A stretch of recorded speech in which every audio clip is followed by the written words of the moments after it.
Welcome to IAASA Insights, the podcast that explores the work we do at the Irish Auditing and Accounting Supervisory Authority to uphold quality corporate reporting and an accountable profession.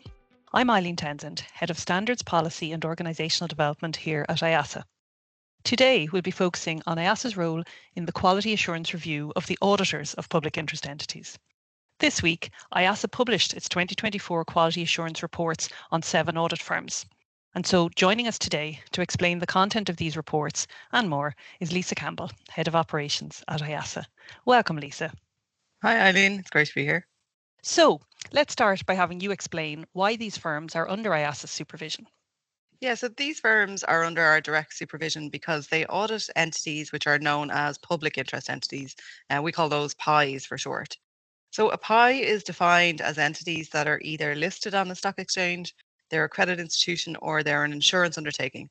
So given the importance of these entities and the risk that's involved to the public, whether that be investors or indeed customers of the banks and insurance companies, European law requires that we inspect those audits directly. Now, all other audits are still covered by the accountancy bodies under our supervision, but for these important entities, we do that ourselves. So then moving on to the 2024 reports, can you walk us through the content of quality assurance report? So what are the key components of report and what will an interested reader find there? Of course, so each of the reports starts out with a quick snapshot, and that covers both the firm, such as the number of offices, partners, and staff. And then you'll find 2 tables. And the first one shows the number of firm-wide findings and our severity rating for those findings. And then the second table will show how many audits we inspected and what grade we assigned to each of those. And then the rest of the report gives a bit more detail on exactly what procedures we did and then what the specific findings were. And so for our listeners who might not be familiar, can you explain what you mean by firm-wide findings? Yeah, of course. So both international and Irish auditing standards have a requirement for all audit firms to have a system in place to manage their audit quality. So they're required to have controls covering lots of different things, such as ensuring that they're independent, making sure they have enough staff to do the work they take on, that those staff are well trained, that they have good methodologies in place, and they have to do their own internal inspections rather than just relying on ours. And there's also rules around how they compensate staff and partners. So the firms are required to constantly monitor quality and take remedial action wherever they identify issues. So we review and test all of these controls to make sure that they're working well. And if we spot anything that needs improvement, we'll raise a finding. And then for each finding, we'll assess it and see, how big a problem do we think it is. If it's very severe, we'll rate it red. Amber is a little less severe, but pretty important. And then yellow is still an issue, but at the minor end of the scale. And then you also mentioned that you assign grades to your audit inspections. So can you tell us a little bit more about those? Yeah, we assign grades of 1 to 4 to each of the audits that we inspect. So a grade 1 or a grade 2 is a good audit, and either there's no issues or we some fairly, relatively minor issues. A grade 3 then is where we do think there was improvement required on a particular audit. And a grade 4 is where we believe the issues were quite significant. So many listeners might be wondering what happens then. So when you identify one of those weaker grade 3 or 4 audits, can you talk us through that? Yeah, so anytime that we have a finding, so even if it's a grade 1 or a 2, and it's a minor finding, we'll always issue a recommendation, and the firms have to implement those recommendations within 12 months. And if they don't implement them to our satisfaction, we are actually required in law to sanction them. But for a grade 3 or a 4 audit, then we consider those on a case by case basis, and we think about whether, in addition to our recommendations, whether they should be referred to our enforcement unit to investigate and potentially sanction either the firm, the individual partners, or sometimes both. So at a high level then, what were the results of IAASA's inspections in 2024? So in 2024, we had firm-wide findings in all of the 7 firms. There was 15 in total, and 11 of those were yellow and 4 were amber. This compares to 5 firm-wide findings in 2023. But I'd note that the results aren't directly comparable because we do look at different aspects of firm-wide in each year. And then of the 31 audits we inspected, 25 of them, or 81%, were good audits. So they were graded a 1 or a 2. 5 audits were given a grade of 3, and 1 audit was graded 4. So this is an improvement on last year, where 77% of the audits we inspected were good. But we're still a little bit behind 2022 results, where 89% of the audits were found to be good. Okay, so those are the high level results of IAASA's inspections. So then at a more individual topic level, if you like, what were the most common issues that IAASA identified during the 2024 inspections?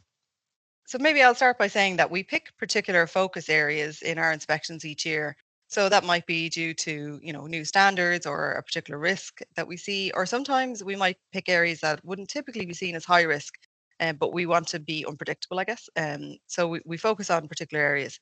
So looking at Firmwide then, one of the areas that we focused on in 2024 that resulted in a few findings is the area of independence testing.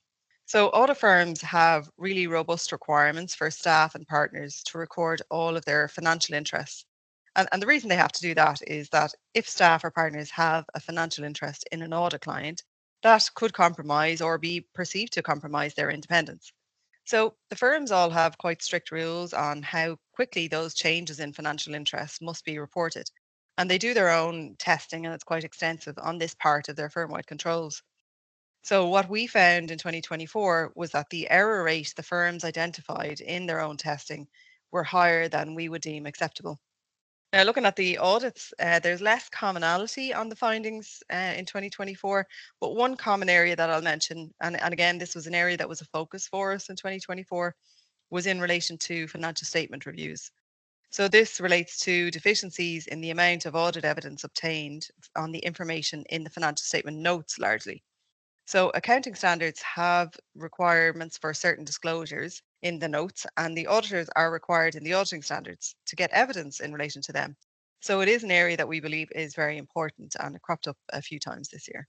And then where do those results stand in comparison to IASA's international peers? So at the date that we're recording this, the 2024 IFER survey isn't out just yet. We're expecting it in the next couple of weeks. But if I look at the 2023 IFER survey, it showed that 32% of audits inspected globally had findings. And when you compare that to our 19%, that shows that we do have a good standard of audits in Ireland by comparison to our international peers. Oh, well, that's encouraging. But having said that, I know that we never rest on our laurels, so we're always in the business of continuous improvement. So, are there areas that you'd like to see improvements from audit firms and auditors themselves? Yeah, I think one area that we definitely like to see improve is the consistency in the execution of audits within firms. So I'll give you an example of that. I mentioned the financial statement review and the findings that we have there. And we see that within a single firm, we'll have some teams who actually do a very good job on this, and then other teams where there's improvement required. So we'd like to see more consistency in how audits are carried out across the firm. Thinking of Firmwide then, there was a new standard on firm-wide controls, and that took effect in December 2022. So that's actually still relatively new. So we'd like to see the firms continue to assess those systems of quality management and work towards preventing quality issues as well as detecting them. And we always like to see that the firms include information on our inspection findings along with the results of their own testing in their training for their audit staff. Thank you for those insights, Lisa. I want to move on to ask you about the implications of audit inspections for financial statements themselves. So, I suppose, in essence, a listener might be wondering, does a lower grade audit correlate with reduced financial statement reliability? Yeah, that's a good question, and it crops up. But financial statements, I suppose, in the first instance, are prepared by the company in question. So it's the company that has the primary responsibility to make sure that they're accurate and reliable. So if the company has done its job well and they have strong reporting function, then even if there is a deficient audit, the financial statements will still be reliable. The risk, of course, occurs where a company has failed in its duty to ensure that the financial statements are reliable and accurate because the audit is designed to identify and address this. And then looking ahead, what emerging challenges do you see for audit quality? For example, how are firms adapting to changes like increased automation and AI? Yeah, so I suppose improvements in technology over the years have, always caused significant changes to how audits are carried out. So, for example, we no longer have audit juniors spending a week totting up these really long computer printouts of ledgers like I would have done in my early auditing days. And I'd say for the most part, it has been good for audit quality. It reduces the mundane tasks that might be prone to human error. But it is challenging for auditors because they constantly have to upskill and they also have to be sure that they fully understand exactly what the technology is doing because that's what the auditing standards require. So generative AI definitely has the potential to significantly change what an audit looks like again moving forward. But the firms are still in the early stages of figuring out how best to apply that Gen AI in carrying out the audit. So they're working through concerns about bias, about maintaining professional judgment in the humans, and also on the impact on the traditional training model. Another thing that we have noticed is that there's an increase in the use of overseas delivery centers or centers of excellence.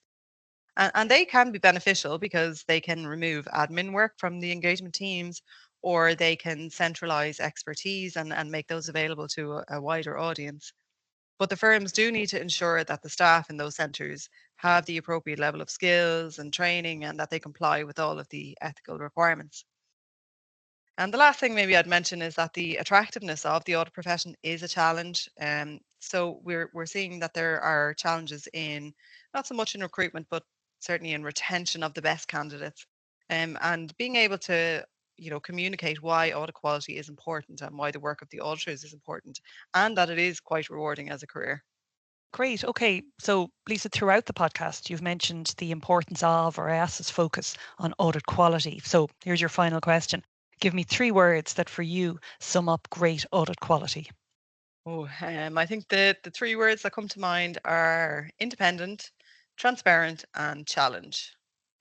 Independent, transparent, and challenge. So, I suppose highlighting not just technical skills and know how, but overarching ethical and professional principles at the core of auditing. I mean, the last one there, the word challenge, that makes me wonder, are you emphasizing that audit is not just about following a procedure, but about having the professional courage to ask a difficult question when necessary?